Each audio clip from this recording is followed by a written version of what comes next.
हाय नमस्कार. झटपट मराठी टिप्समध्ये आज आपण बघणार आहोत का 40 नंतर आपलं रुटीन कसं ठेवल्यावर आपण अगदी निरोगी राहणार आहोत ते बघूया. तर पहिल्यांदा मी सांगेन का आपण सकाळी जे गरम पाणी पितो तर ते नुसतं नाही प्यायचं, त्याच्यात काही ना काहीतरी उपयोगी वस्तू टाकूनच आपण ते पाणी घेतलं पाहिजे.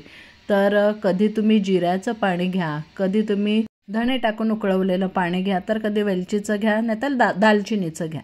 असं ना वेगवेगळं नेहमी बदलत राहा, म्हणजे शरीराला तीच सवय नाही राहत आणि वेगवेगळ्या गोष्टी आपल्या शरीरात जातात. त्याच्यामुळे त्याच्यापासून आपलं शरीर डिटॉक्सिफाय व्हायला सुरुवात होते. जे काय विषद्रव्य आहेत ते निघून जातात. तर इथे मी जिऱ्याचं पाणी घेतलेलं आहे आज. तर ना हे रोज सकाळी तुम्ही करत जा. म्हणजे आपण जे गरम पाणी घेतो तर त्याच्यामध्ये काही ना काही टाका. तर कधी तुम्ही तुळशीची पानं घ्या किंवा पुदिन्याची पानं घ्या, अगदी तुम्ही मोरिंगाची पण पानं किंवा पावडर टाकून हे पाणी पिऊ शकतात. म्हणजे रोज तुम्ही चेंज करत राहा किंवा 1-2-3 दिवसाने चेंज करत राहा. बघा तुमच्या शरीरात जेवढे टॉक्झिन्स असतील तर ते बाहेर पडणार आहेत आणि आपण निरोगी राहणार आहोत. आणि नुसतं पाणी पिण्यापेक्षा त्याच्यात काहीतरी टाकलं तर ते फायद्याचंच आहे. तर मी इथे दाखवलेलं आहे धणे जिरं असं मी कुटून घेते. तर तुम्ही पावडर घ्या किंवा अख्खं घ्या किंवा रात्री भिजत घाला आणि ते सकाळी उकळून त्याचं पाणी गाळून घ्या.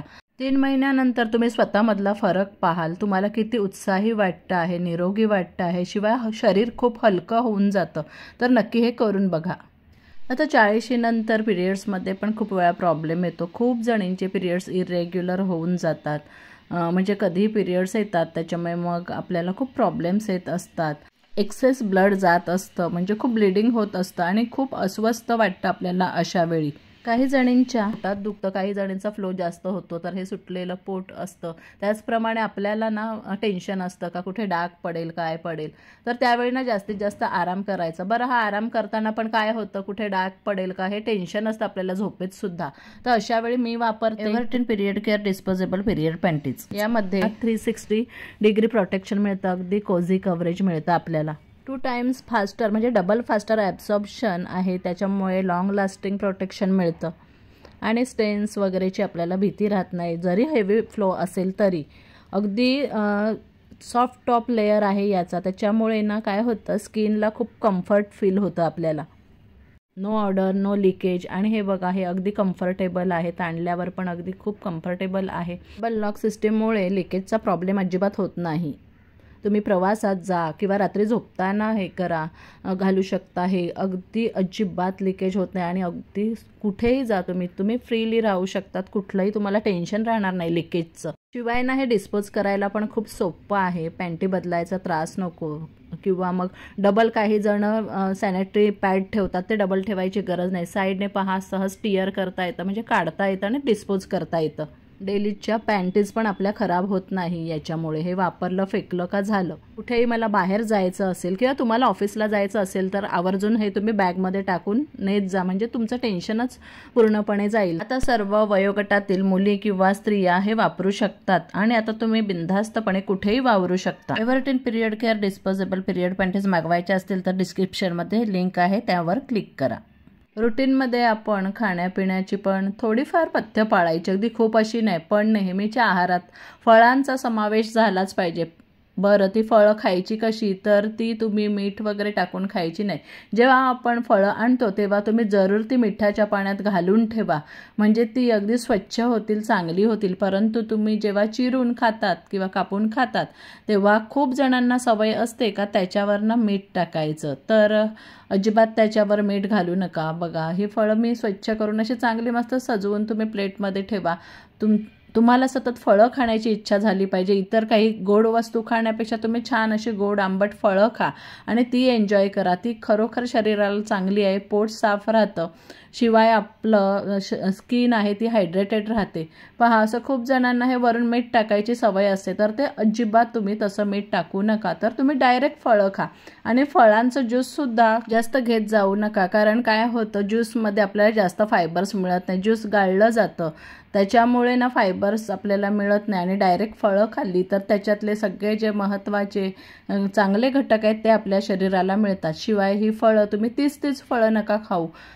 जसं मी सांगितलं सकाळचं पाणी वेगवेगळ्या पदार्थांचं तुम्ही घेत जा, त्याचप्रमाणे ना फळांमध्ये पण तुम्ही व्हरायटी ठेवा, वेगवेगळी फळं नेहमी खात जा.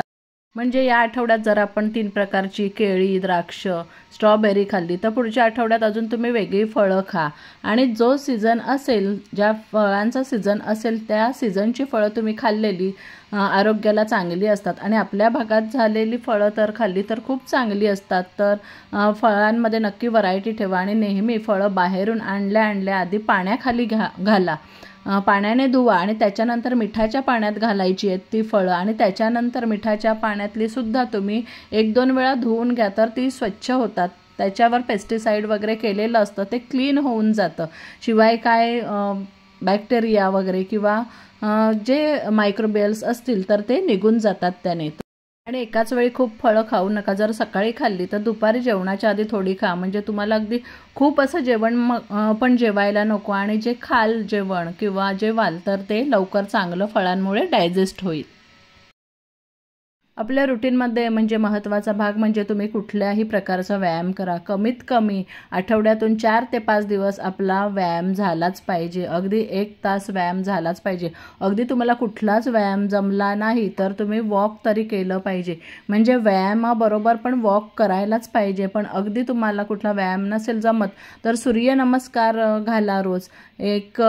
सुरुवातीला 4 सूर्यनमस्कार घाला, नंतर 2-2 वाढवत जा। अशा प्रकारे तुम्ही दिवसाला जर सकाळी 12 सूर्यनमस्कार घातले तरी ते फायद्याचे होणार आहेत। तर कुठलाही व्यायाम तुम्ही करू शकता, अगदी झुंबा पण तुम्ही जॉईन करू शकता। तुम्हाला स्वतःला येत नसेल तर सुरुवातीला तुम्ही काही दिवस क्लास करा, 1-2-3 महिने, नंतर तुम्ही त्याच्यात बरोबर एक्सपर्ट व्हाल आणि तुमच्या शरीराला पण सवय लागेल। तर अशा प्रकारे मी 40 नंतरचं रुटीन तुम्ही काय ठेवू शकाल ते शेअर केलेलं आहे। तर आजचा व्हिडिओ तुम्हाला कसा वाटला?